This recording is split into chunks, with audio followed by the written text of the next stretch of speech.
What are we supposed to do? Write code to create what? Create a series object using the sequence 4, 6, 8, 10.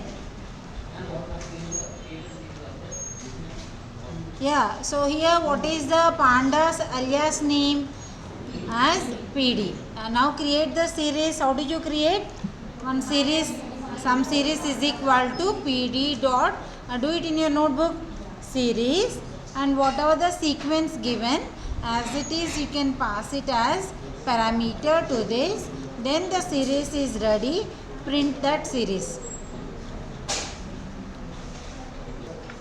So here what are we doing? Create a series using the sequence where panda's alias name is PD. How to create?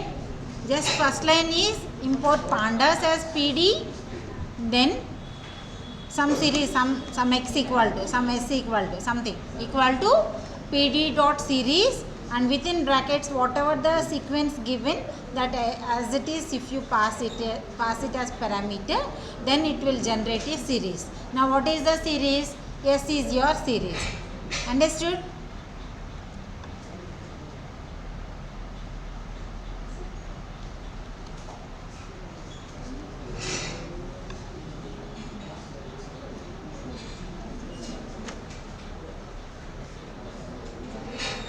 Clear? Is that clear?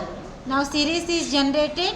Yeah, the given sequence is 4, 2, 4, 6, 8. See, what is the difference between a list and a series? Suppose if you are taking the list 4, 6, 8, 10. Okay. So if you print L, what is the difference, children, here?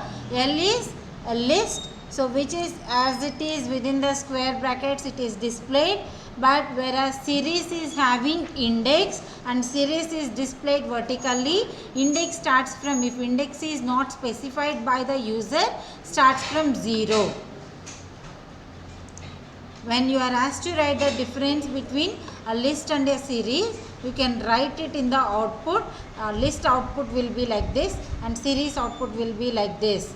Okay, whereas a list is also data structure, right? A mutable sequence of, mutable collection of objects, whereas series is a data structure. Okay, which is like one dimensional array in which size is immutable and data is mutable.